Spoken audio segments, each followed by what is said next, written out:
और तुम भगवान के अविरल भक्त हो गए, तो जब जब भगवान को बुलाओगे तब तब पालोगे। लाओ मुझे ये ला कर दो, लाओ मुझे वो ला कर दो, लाओ मुझे ये ला कर दो।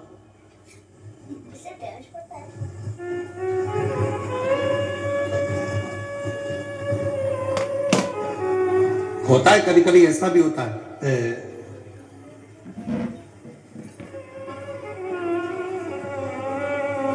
एक भैंस चराने वाला एक साधारण सा भक्त था।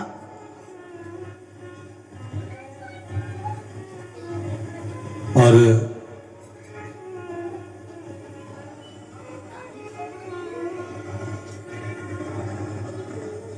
उसका एक मित्र था। उसने भैंस चराने वाले उस व्यक्ति से कहा कि तू दिन भर गाय भैंस चराता रहता है, कभी कभी तो भगवान का नाम लिया कर। चल मेरे गुरुजी के पास, मैं तुझे मंत्र दिलाता हूं। गुरुजी के पास लेकर गुरुजी ने उसको मंत्र दे दिया, ओम नमः। जम के बोलो कौन सा मंत्र मिला, और जम के बोलो ओम नमः। मंत्र मिल गया, ओम नमः शिवाय। गुरुजी ने कहा इस मंत्र को याद कर लेना, ठीक 1 महीने बाद आऊंगा और इस मंत्र को पूछूंगा, अगर मंत्र भूल गया तो तू सोच ले, काट के फेंक दूंगा तेरे को अगर तूने मंत्र याद नहीं करा तो सोच। अब गुरु का काम था डराने का, डरा दिया। उसने मंत्र याद किया, ओम नमः शिवाय। भैंस चराने जाए, ओम नमः शिवाय। गाय चराने जाए, ओम नमः शिवाय, ओम नमः शिवाय, ओम नमः शिवाय, ओम नमः शिवाय, ओम नमः शिवाय। 4 दिन बाद वो सो गया। सुबह उठा, भैंस ली, चराने के लिए चला, चिल्लाता हुआ चला, ओम नमः शिवाय, ओम नमः शिवाय, ओम नमः शिवाय। उसकी भैंस पानी पीने के चक्कर में गई थी, कहीं चली गई। इतने में एक व्यक्ति दौड़ कर आया, अरे ओ कालू, ओ तेरी भैंस जाए, जल्दी जा पकड़। उसने जो भैंस पकड़ने के लिए गया, मंत्र भूल।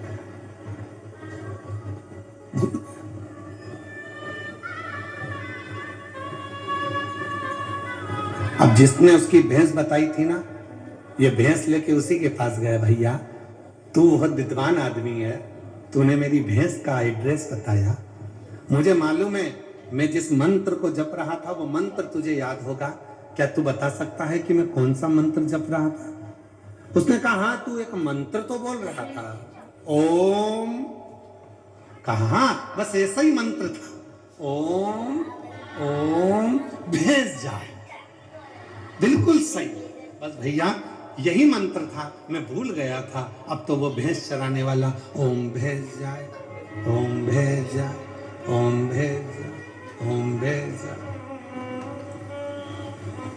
एक दिन शिव जी ने पार्वती जी से पूछा, पार्वती तू मेरे कितने नाम जानती है?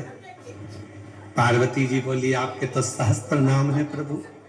पार्वती, ये जो भैंस चराने वाला जा रहा है ना, इसके पास जाकर पूछ ये किसका नाम ले रहा है। पार्वती जी ने कहा कुछ चिल्ला रहा है, ओम भैंस जाए, ओम भैंस जाए, ओम भैंस जाए। जाके पूछ तो सही। पार्वती जी ने ब्राह्मण की पत्नी का रूप लिया, सिर पे पल्लू लेकर पहुंच गई उस भैंस चराने वाले के पास में, भैया किसका नाम ले रहे हो? उसने सोचा ये तो अपनी पहचान वाली भी नहीं लगती है, बात में लग गया और मंत्र छूट गया तो गुरु जी तो काट के फेंक दे, इससे बात नहीं करनी। उसने इधर मुंह कर लिया, ओम भैंस जाए, ओम भैंस जाए। पार्वती जी उधर पहुंच गई, भैया किसका नाम ले रहे हो? उसने इधर मुंह कर लिया, ओम भैंस जाए, ओम भैंस जाए। पार्वती जी फिर उधर पहुंच गई। पार्वती जी ने फिर पूछा, अरे मुंह से बोल तो सही, किसका नाम ले रहा है? इतने में इसको आ गया गुस्सा, तेरे खसम का ले रहा, जा।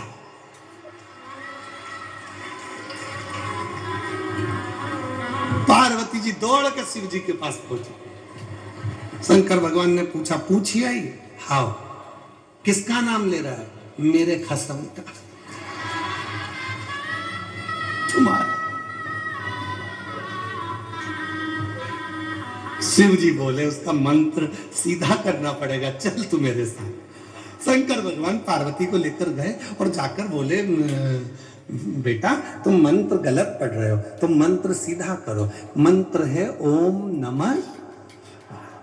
उसने कहा वाह प्रभु गजब कर दिया, आप कौन हो? तो कहा शंकर भगवान। शंकर भगवान? हाँ, मैंने तो कहानी में सुना था कि आप वरदान देते हो।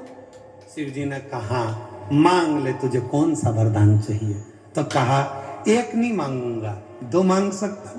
शंकर भगवान ने कहा 2 मांग ले। तो कहा एक वरदान तो ये कि मेरी भैंस चरा लाओ, जाओ मेरी भैंस चरा लाओ। भगवान शंकर ने कहा दूसरा मांग ले। नहीं, वो बाद में मांगूंगा। शंकर जी भैंस चराने चले गए, पार्वती जी उनके पीछे पीछे।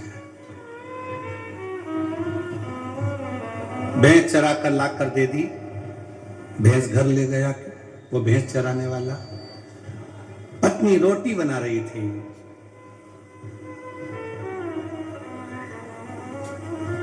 कुएं से पानी भर कर ला रही थी। इतने में पति उठा, कहां जा रही है? पानी भरने। तो तू क्यों जा रही है? इतने में पत्नी बोली तुम्हारे बाप ने नौकर लगा रखे 2-4। पति बोला रुक, हर हरा। शंकर भगवान प्रकट हो गए, वर मांग ले। कहा एक नहीं मांगूंगा, 2। वो एक रह गया था ना, उसके चक्कर में फिर 2। एक नहीं मांगूंगा, 2। शिव जी ने कहा 2 मांग ले। तो कहा एक तो ये कि मेरी पत्नी बड़ी परेशान हो रही है, तुम कुएं से पानी भरना। शिव जी बोले दूसरा भी अब भी मांग, तो अब भी मांग। कि नहीं, मैं तो बाद में मांगूंगा, अभी नहीं मांगूंगा। फिर चलो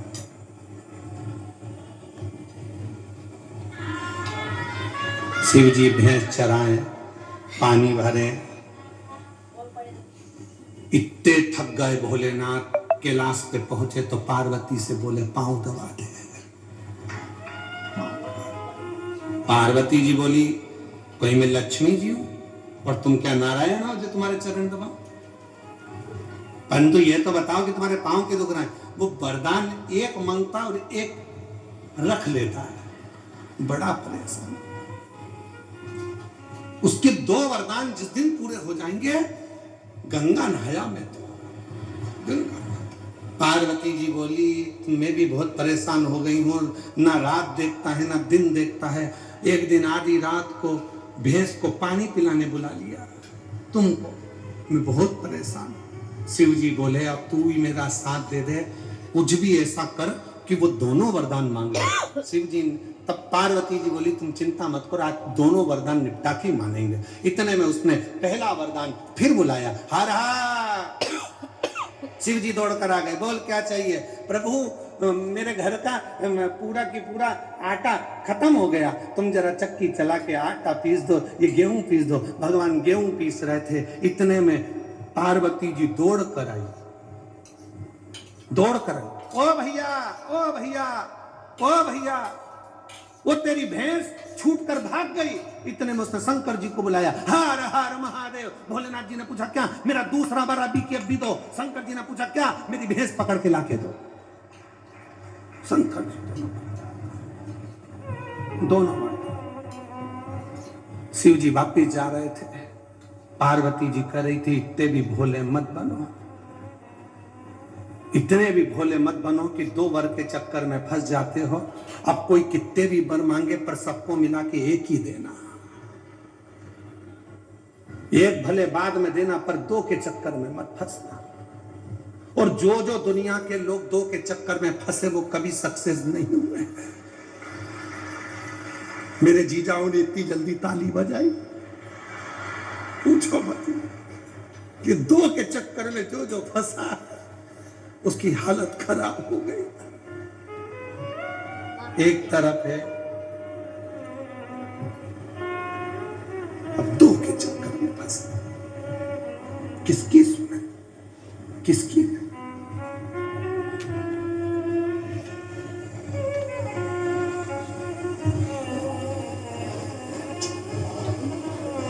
अच्छा, लोगों को लगता भले है कि भगवान कृष्ण की 16,108 रानियां, इतनी सारी रानी भगवान की इतनी रानियां, लोगों को लगता जरूर है पर 16,108 रानियां नहीं, द्वारकापुरी का संचालन करने वाली वो 16,108 रानियां, अर्थात हमारी इस शरीर रूपी द्वारका को संचालित करने वाली 16,108 शरीर की नाड़ियां हैं जो हमारे शरीर का संचालन करती है।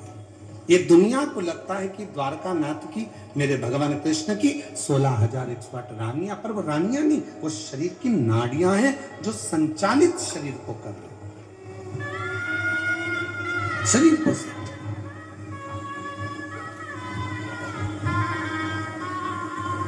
और आप सब तो द्वारका में रहते हो, आप सब तो गुजरात में रहते हो, तो हम तो पूरे गुजरात को ही द्वारका कहते हैं कि आप सब द्वारकाधीश के नजदीक में रहते हो, द्वारकाधीश के पास। और आप सब जानते हो द्वारकानाथ की कथा को कि एक बार सुदामा जी आए थे। मालूम है कथा आप तो जम के तो बोलो, मालूम है? सुदामा जी आए थे,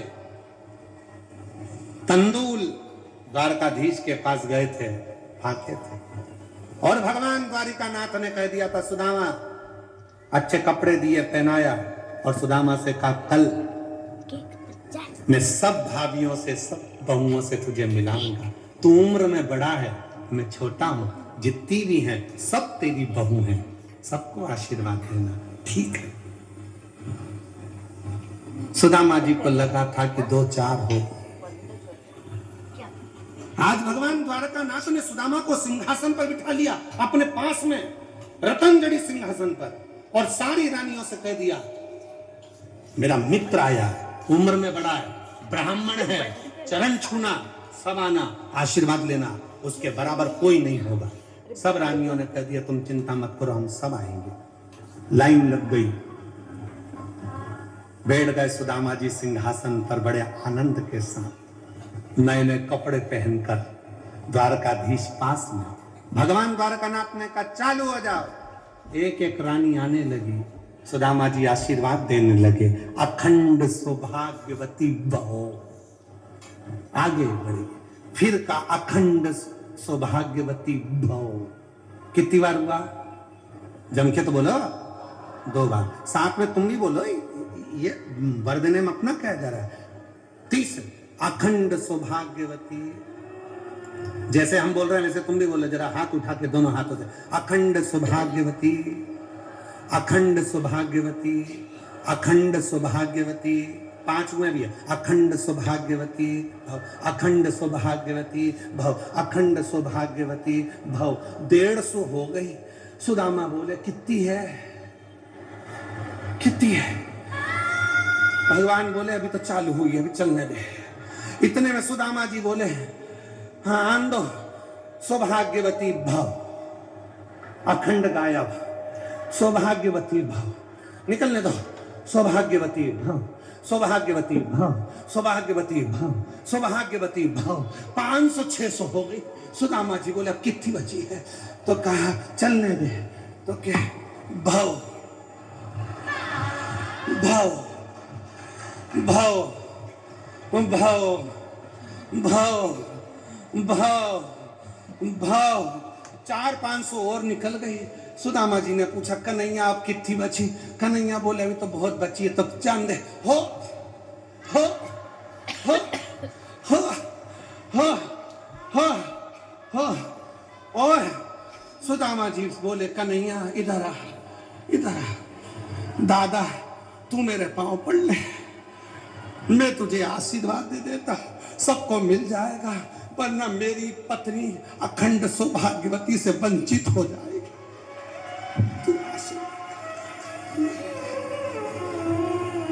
कन्हैया बोले सुदामा से, सुदामा अभी तो तेरी बहुएं 16,108 हैं, फिर इनके बच्चे आएंगे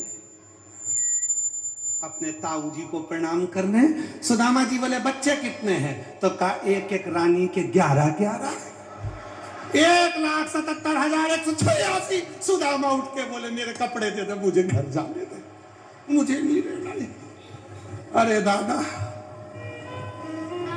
मेरे को नहीं रहना, तू तो मेरे कपड़े दे।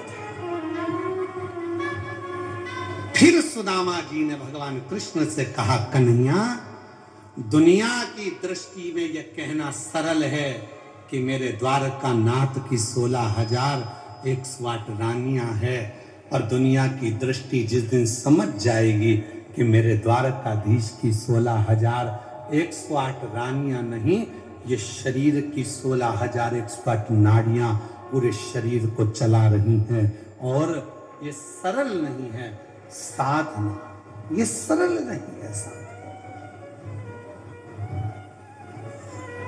एक मित्रता का भाव, मित्रता का प्रेम, कृष्ण और सुदामा का मित्रता,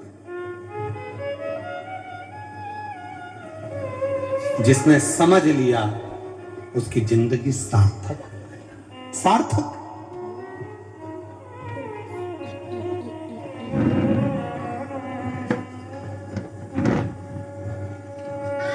क्या नहीं, क्या नहीं, इसीलिए शायद वो बात आती है ना, जितनी राधा रोई रोई कान्हा के लिए,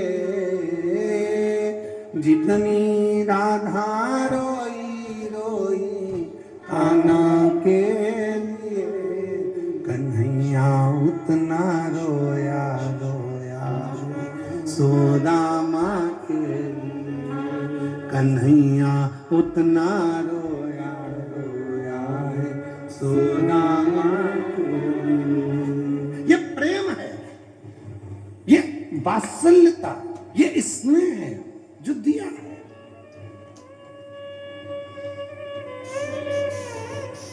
जो दिया।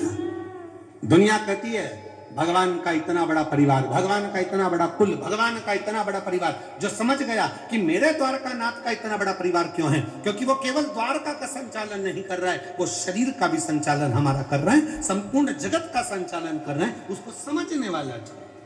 और वो सुदामा के आशीर्वाद से भगवान कृष्ण समझाने का प्रयास कर रहे हैं कि सुदामा, मनुष्य को लगता है कि एक रानी, दो रानी, तीन, नहीं, ये संपूर्ण जगत का संचालन करने वाले। ये दुनिया की दृष्टि में हो सकता है कि अलग।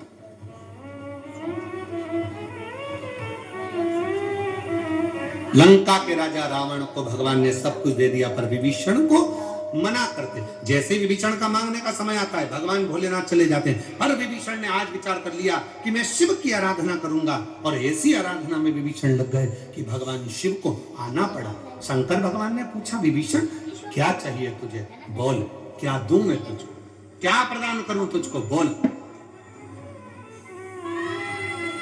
विभीषण ने कहा, श्री हरि के चरण और उनका साथ। अब जो भगवान शंकर बोल रहे हैं वो ध्यान से सुनना, पूरे बड़ौदा वाले और पूरी दुनिया वाले।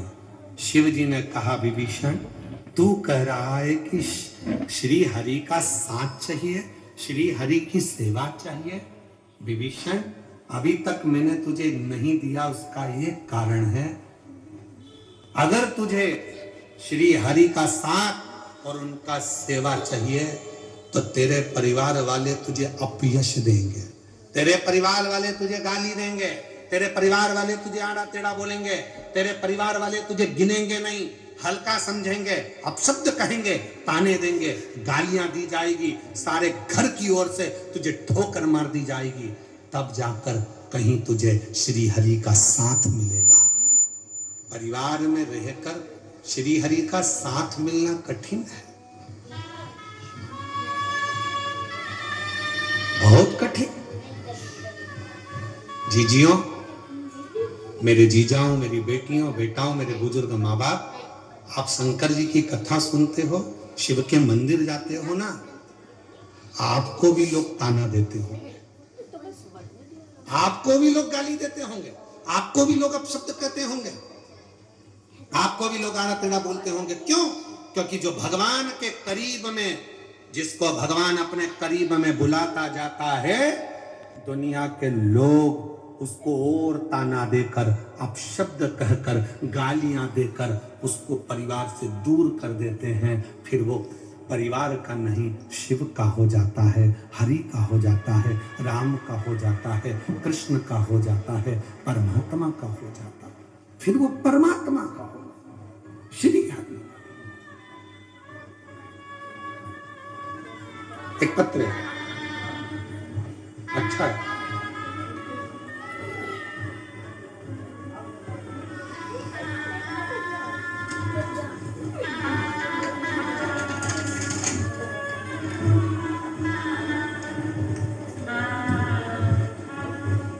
मैं बड़ोदरा नरसाली की रहने वाली हूं।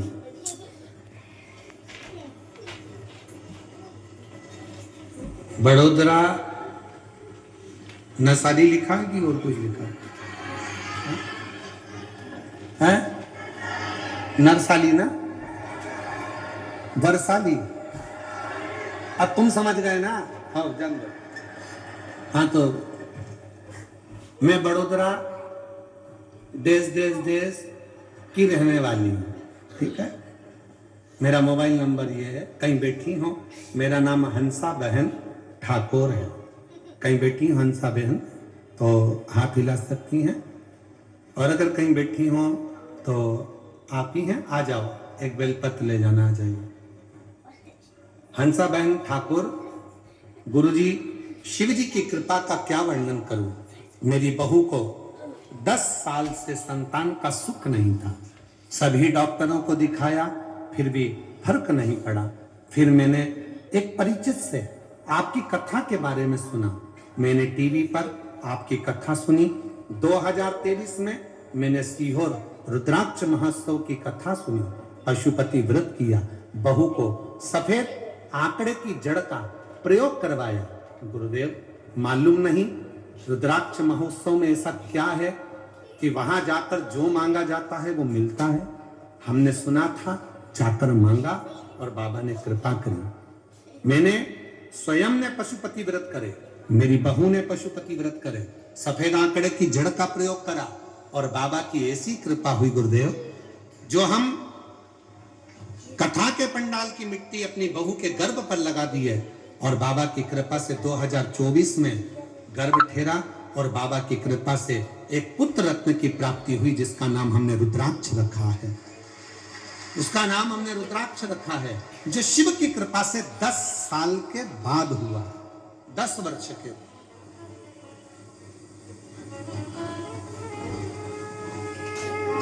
हम आपको जानते नहीं थे, हम आपको पहचानते भी नहीं थे, पर शिव पुराण की कथा ने आपसे मिला दिया, और 10 साल के बाद मेरी बहू को संतान का सुख। 10 वर्ष।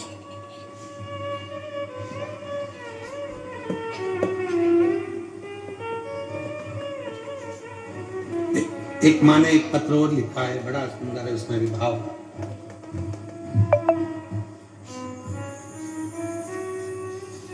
मेरा नाम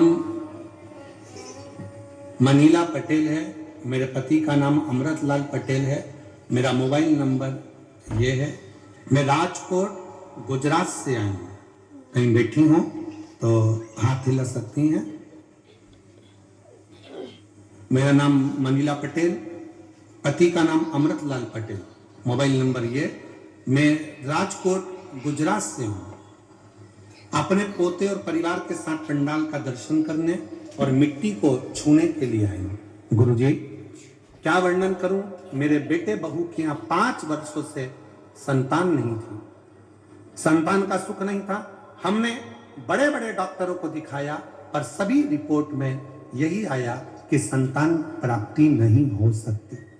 पर विचार करा, फिर हमने आयुर्वेद दिखाया, दवाइयां ली, तो भी कोई निर्णय नहीं आया। एक बार महीने का चेकअप कराने के लिए गए, तो वहीं हॉस्पिटल के बाहर एक स्वीपर ने हमसे कहा कि वो सीहोर वाला बाबा कथा कहता है, अगर उसकी कथा का पंडाल में बैठकर वहां की मिट्टी को पेट से लगाया जाए तो गर्भ जरूर ठहरता और सफेद आंकड़े की जड़ का प्रयोग बताता।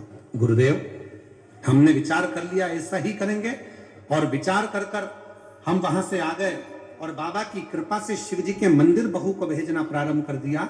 कथा के पंडाल में पहुंचे, वहां की मिट्टी को लगाया और सीहोर गए, वहां नमन कर कर आए।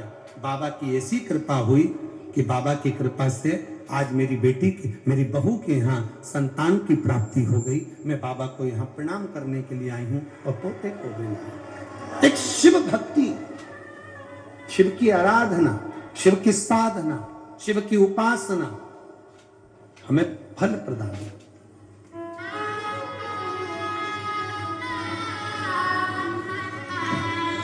शिव साधना हमारे बीच में जिन्होंने सूरत में दिव्य और भव्य शिव महापुराण की कथा करवाई, ऐसे छोटू भाई हमारे बीच में पधारे। एक बार जोरदार ताली बजाकर उनके संपूर्ण परिवार को बहुत बहुत साधुवाद। शिव तत्व, शिव की उपासना, साधना साधारण, जो जैसी भावना लाया वो वैसा ही फल पाया, नहीं खाली उसे लौटाया वो मन ही मन हर्षाया, और कर दिया माला माल काशी वाले, लुटा दिया भंडार काशी वाले, लुटा दिया भंडार काशी वाले, कर दिया माला माल काशी वाले। जिस भावना से, जो भाव लेकर हम शिव के करीब में जाते हैं वो मिलता है। विभीषण,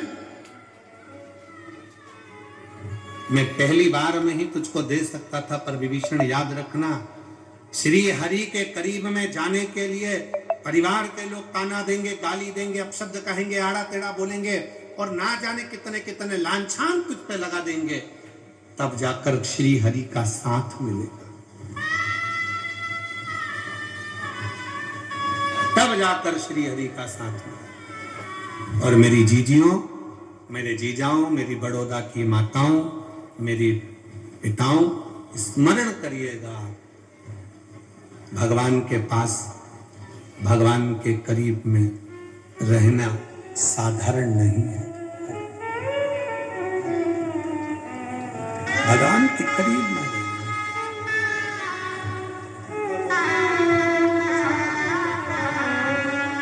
जो जैसे भावना, शंभू शंभू शंभू शंभू शंभू 10 वर्ष के बाद हुआ। एक बार जोरदार ताली बजाएं। साधु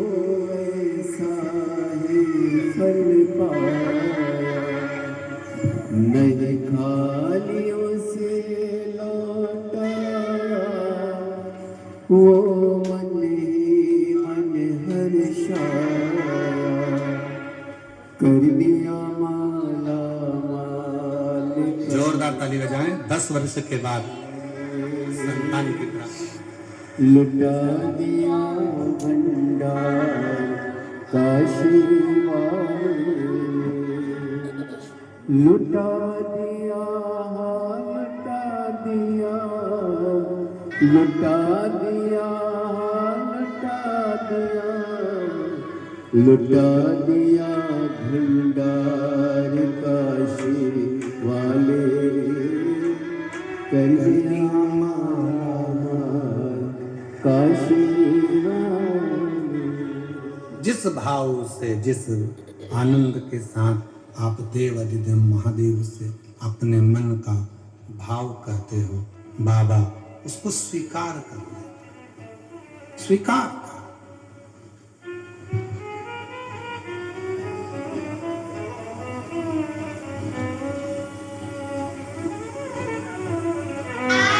जिस कामना से आप आए हो, जिस कामना से आप बाबा की कथा का रसपान कर रहे हो, लाखों की संख्या में आप लोग पहुंचे हो।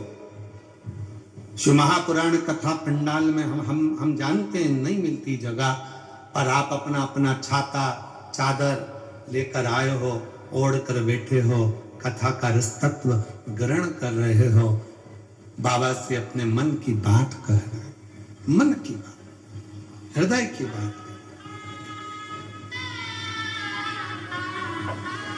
और जिस भाव से आप बाबा को रिझा रहे हो, बाबा फिर निवेदन करूं इस व्यासपीठ से, दुनिया के लोगों की दृष्टि में भले ये शिव महापुराण की कथा होगी, पर शिव महापुराण लोग कहते हैं, पर हम तो कहते हैं कि अपने पिता से दिल की बात कहने की कोई जगह है तो वो शिव महापुराण की कथा है। अपने पिता से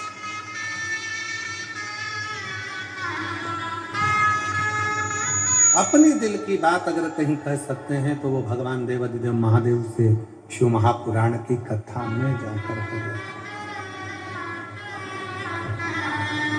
उससे अपने मन का भाव दिल से उससे विनय कर सकते, निवेदन कर सकते। शिव कथा कह रहे, शिव महापुराण की कथा वर्णन कर रहे। विभीषण, अगर तुझे मैंने श्री हरि का साथ दिया तो समझ लेना कि तेरे ऊपर बहुत बहुत इल्जाम लगेंगे, अपशब्द कहे जाएंगे, तेरा परिवार तुझे आड़ा टेढ़ा कहकर धक्के मार कर तुझे निकाल देगा, तुझे जाना पड़ेगा। कहा सब मंजूर है, अगर वो श्री हरि मिले तो सब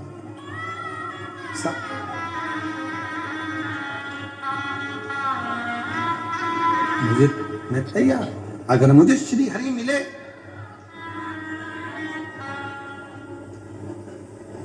कितना सुंदर कहा भगवान के सामने, शिव जी के सामने विभीषण कहता, ये नाते, ये रिश्ते, ये कुटुंब, ये कबीले, ये सारे संबंध, पत्नी, बच्चे, घर के जितने भी ये संबंध है, सारे संबंध उस परमात्मा ने बनाकर भेजे और पूर्व के कर्म के अनुसार बनाकर भेजे। ये हमारे पूर्व के कर्म के अनुसार मिले।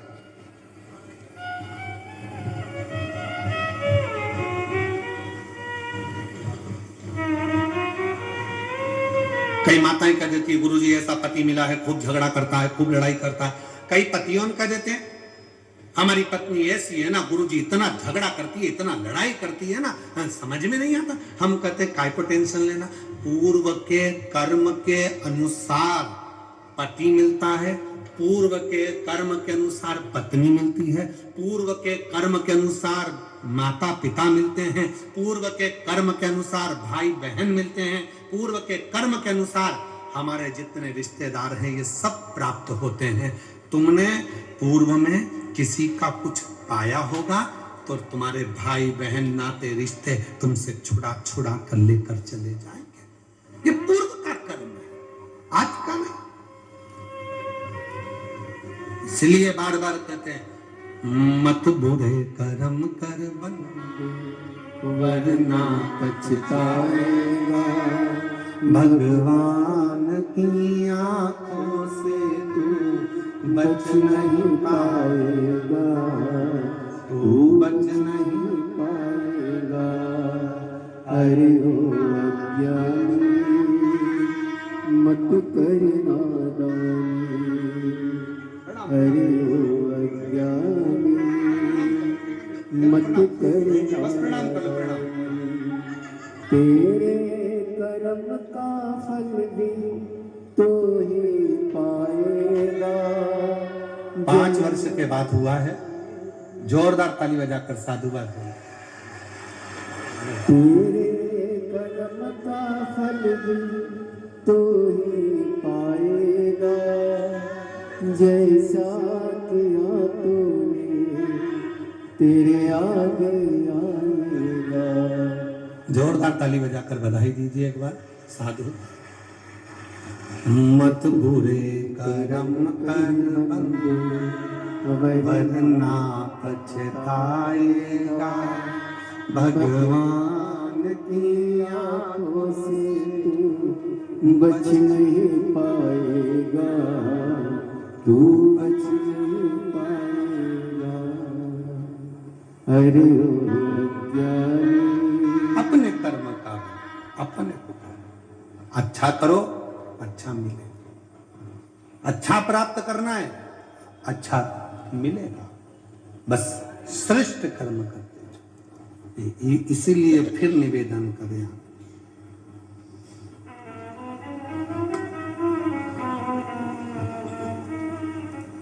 अपनी किस्मत का ताला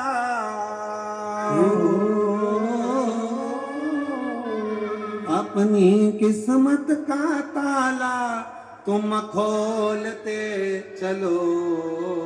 श्री शिवाय नमस्तुभ्यं तुम बोलते चलो।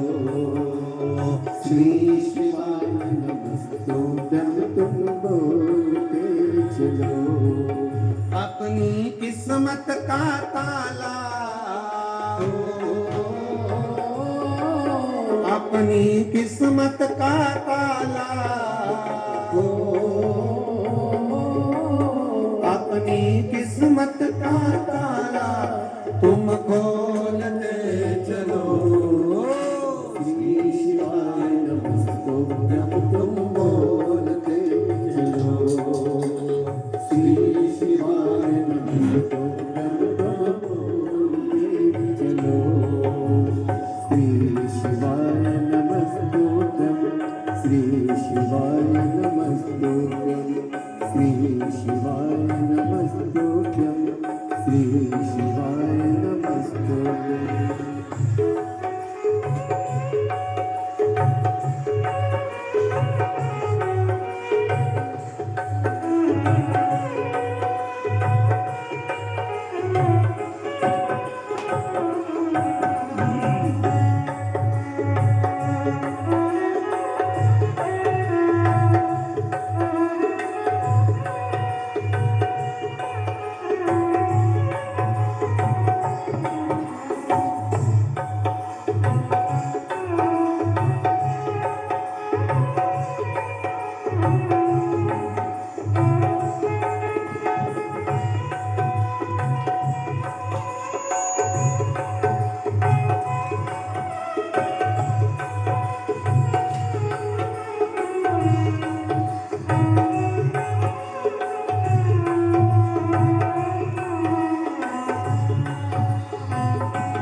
समझाना बड़ा मुश्किल है, समझाना बड़ा मुश्किल है, आखिर वो दर्द दिल है, आखिर वो दर्द दिल है।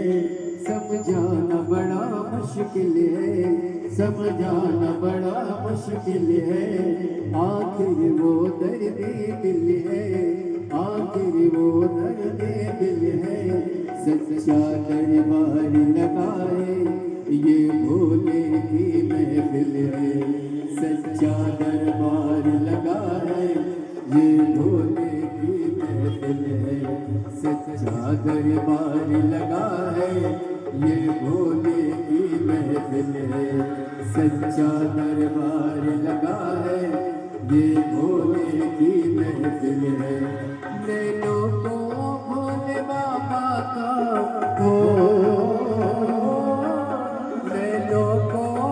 शिवाले का हो, नैनों को डमरू वाले का दीदार चाहिए, वो काशी रहने वाला भोलानाथ चाहिए, वो काशी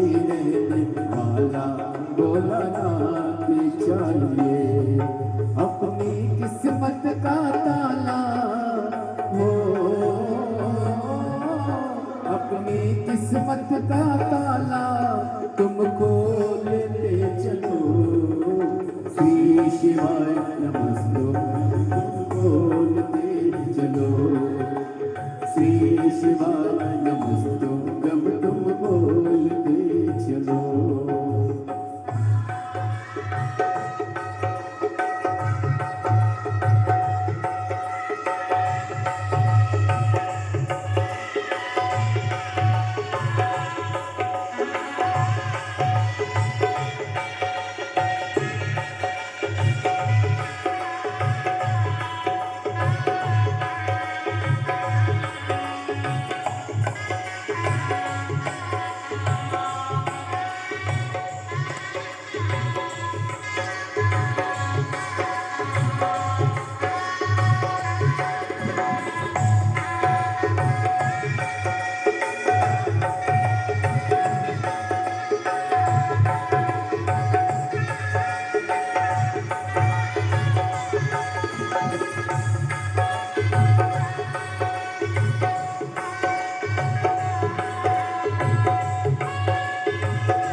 कुछ कभी नार मानोगी, कुछ कभी नार मानोगी, कुछ कभी नार मानोगी, कुछ कभी नार मानोगी।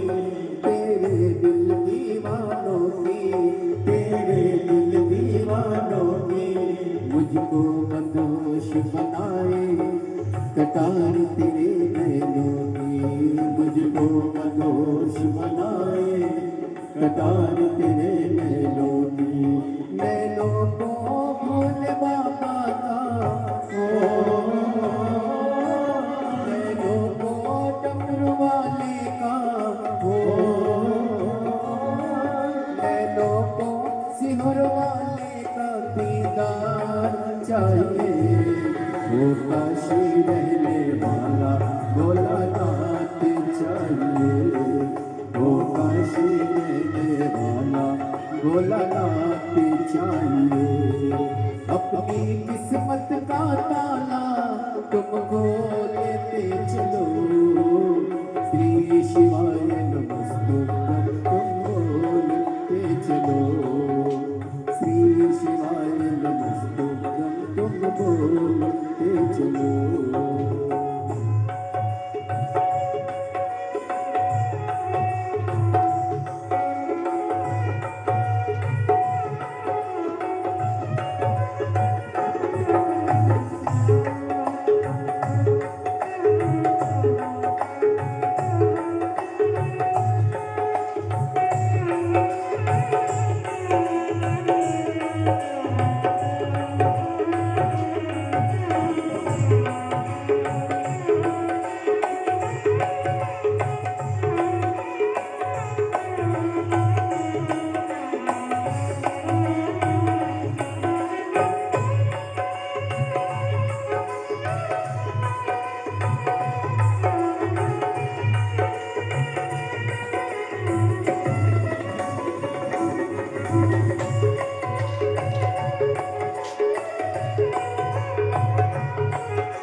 श्री शिवाय नमस्तुभ्यं तुम बोलते चलो। श्री शिवाय नमस्तुभ्यं बोल के चलो, श्री शिवाय नमस्तुभ्यं तुम बोल के चलो, श्री शिवाय नमस्तुभ्यं तुम बोल के चलो, श्री शिवाय नमस्तुभ्यं तुम बोल के चलो, श्री शिवाय नमस्तुभ्यं तुम बोल के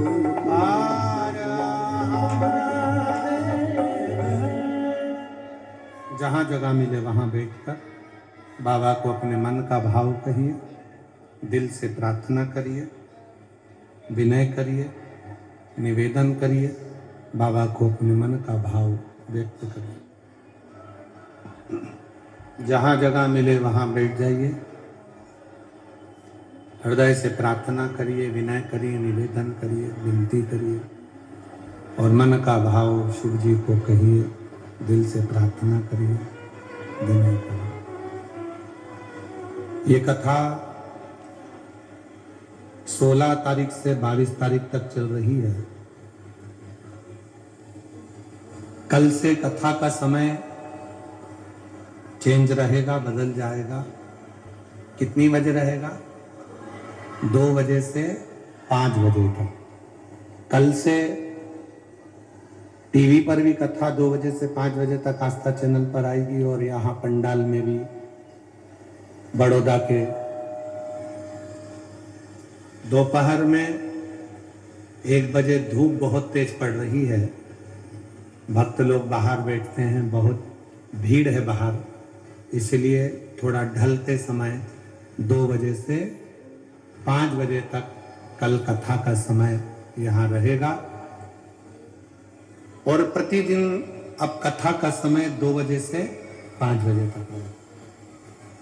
ये कथा 22 तारीख तक चलेगी, फिर 27 तारीख से 31 तारीख तक प्रयागराज की पवित्र धरा पर माघ के महीने में, माघ मेले में 5 दिवसीय शिव महापुराण की कथा 31 तारीख तक दोपहर में 1 बजे से 4 बजे तक रहेगी।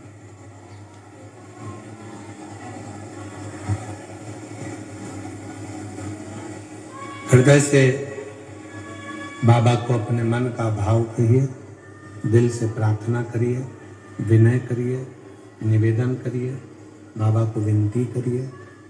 इस कार्य के लिए आए हैं, बाबा को अपने मन का भाव हृदय से कहिए। साथ में बोलिएगा,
भोले बाबा जग तेरी माला।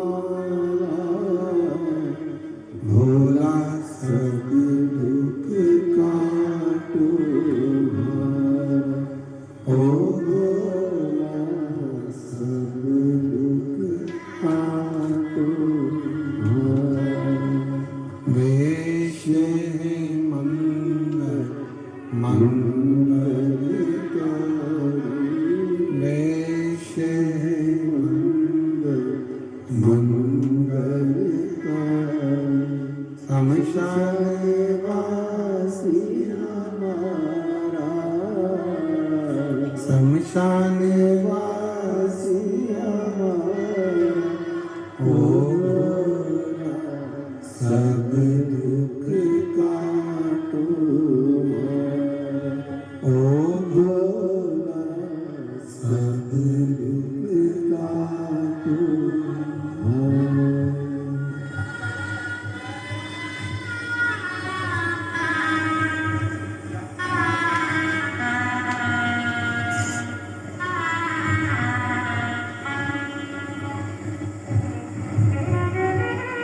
बाबा देवादिदेव महादेव भगवान शिव ओगरदानी त्रिकालदर्शी कैलाशी अविनाशी भगवान शंकर की पवित्र कथा कह रहे हैं। भगवान शिव जी ने विभीषण को कहा, वर दिया, श्री हरि राम के रूप में तुम्हें मिलेंगे, पर तुम्हारा परिवार कुटुंब सब तुमसे छूट जाए। ठीक है,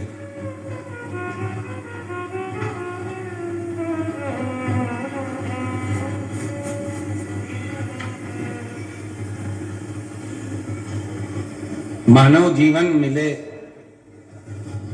और उस मानव जीवन में अगर भगवान की भक्ति मिल जाए और उस भक्ति के बल पर दुनिया का सारा सुख प्राप्त हो सकता है।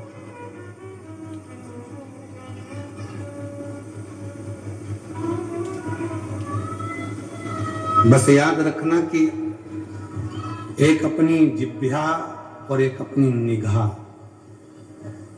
ये दोनों कभी फिसलना नहीं चाहिए।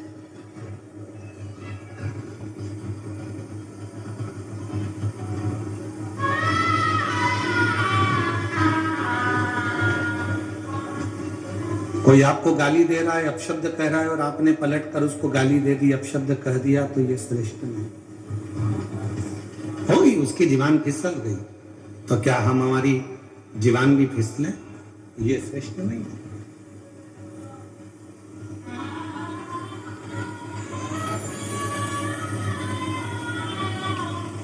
बाथरूम में कोई फिसल गया